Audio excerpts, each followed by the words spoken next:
Hello, welcome to my channel. My name is Sarah, and for today's video I wanted to do a quick little mini book haul from my most recent Barnes & Noble trip. I am a teacher and it is Teacher Appreciation Week, so with Barnes & Noble's gift cards I decided to go and treat myself a little bit. And the first thing that I want to show off is this awesome bag that I bought. So you can see here there's words that are obviously blacked out. What's really cool is if you flip it over, you can see some book titles. This is called the Banned Book Bag. So this bag has book titles on here of books that have been banned in various locations. And the thought of censoring books makes my blood boil beyond belief. I am so against censoring books and banning books. I think it infringes on our right to freedom of speech, but that's a video for a whole different time.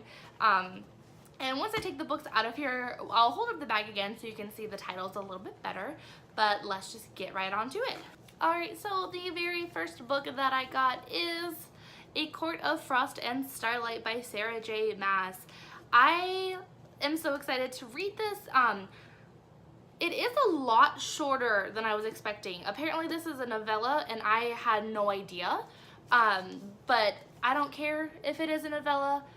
It's still part of the story and I love this story so much. I will admit, when I first started reading it, A Court of Thorns and Roses, it took me a long time to really get into that story. I don't know, it took me weeks to get halfway through it.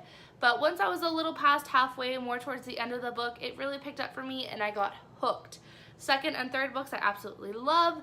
So I'm very excited to see what this book has in store and to see how the story continues, and even for the next full-length book after this, which I believe is coming. I'm pretty sure that's in the works here. So I've heard varying reviews on this so far. I think because of the fact that it is a smaller book, so that's not as much information or maybe not as much action as we've received in her past books for this series. But I will tell you guys my own opinions in my own review video once I read it. Okay, so the next book I got is The Way I Used to Be by Amber Smith. Yes, Amber Smith. I saw this book in Target when I was there probably a couple months ago, and I picked this up. I looked at it and I was intrigued by it, but I wasn't quite ready to purchase it. However, I want to say maybe last week or the week before, Emma Books on her on her Instagram story, she had posted, it was like 1 o'clock in the morning her time. It was a video, but it was completely black. You couldn't see anything. All you could hear was her talking, and there were obvious tears. She was crying as she was talking about this book and how it just resonated with her and it broke her, and that, you know, a book had never done that to her before. So once I heard her review of that, if you could even really call that a review, but once I heard her talking about it, I really wanted to read it. So our main character, her name is Eden, and basically it's a story about her going through her 4 years of high school after her brother's best friend rapes her. So this definitely, I would put a trigger warning here. If you do not like stories that deal with rape, I would probably say stay away from this before even reading it, because that is pretty much the whole premise of the book. I think this is a topic that is very prevalent in today's society and has been prevalent in society for decades. I think with all of the new feminist movements happening, especially with groups like He for She that Emma Watson helped started, to kind of more normalize feminism and not view it as those extreme ends that some people take it to, I think it is very important to have a book that deals with rape. I'm hoping they handle it in a good way. You know, far too long have we seen all of this victim blaming and, well, what were you wearing? What did you do? Which again, a whole nother video could be made about that. That is just so wrong on so many levels, and it makes me so mad when people say that. So I really hope this is done well. I'm very excited to read it, and I will definitely be posting my review of this as well. My next book was A Darker Shade of Magic by V.E. Schwab. This is a book that I have semi-recently heard of. I've seen it all over the booktube community, and as you guys know, I'm still really new to this community. Probably about a month and a half I've been on here now. And I've been seeing this book and its sequels everywhere, and I love anything that deals with magic, so I am so excited to read this, especially that it's set in these different Londons. I have been to London before. It is one of my absolute favorite places to go, so I just overall very excited for this. To be honest, I really don't know much about it, just the fact that everyone seems to love it, so I went ahead and picked it up. The next book I got is The Song of Achilles by Madeline Miller.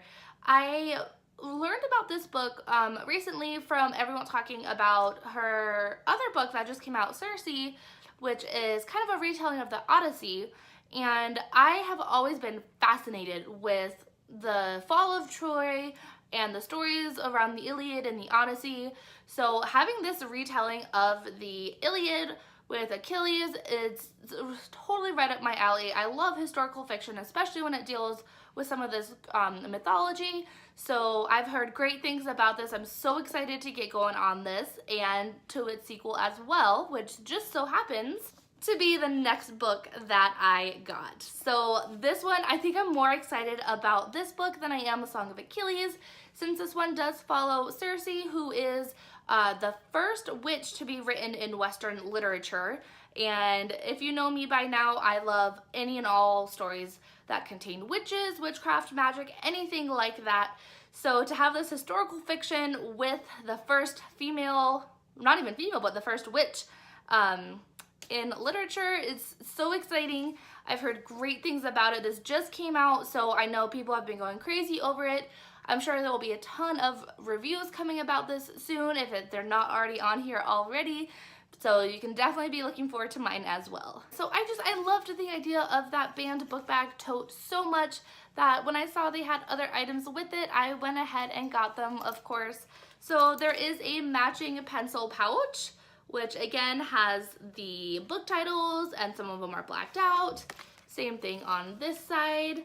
And oh my gosh, I love this so much. I don't even know why I love it so much, but I do. And not only do they have the tote and the pencil pouch, they have socks, which I love putting on a nice cozy pair of socks as I curl up on my couch with my glass of wine at night to read. When they're bookish, it's 1,000 times better, of course, and these lovely little band book socks are just amazing. I love them so much. Alright, so I said I would pull up the tote bag again once all the books were out, just to show it without all those bumps and creases in it. So you can see here are some of the different titles. We have To Kill a Mockingbird, A Farewell of Arms, A Clockwork Orange is on here somewhere. We even have Sorcerer's Stone for Harry Potter. There are just so many classic books on here that have been banned in different areas for different reasons. And oh, it just, like I said earlier, just makes my blood boil that books are being banned. I wonder if there is a banned book tag on here. That would be kind of fun. I'm gonna have to look for that. If there's not one, maybe I'll create my own book tag for that. But yeah, so that is what I got recently at Barnes & Noble, just a little mini haul here. So excited to read all of these books. If you've read some of these and have comments, whether you loved it or hated it, I would love to hear what you have to say, so please go ahead, comment down below, and look forward to my reviews coming on each of these books. And if you would like to be on the lookout for those, go ahead and just click that subscribe button and you'll be notified when they're posted. Thanks so much for watching. We'll see you next time.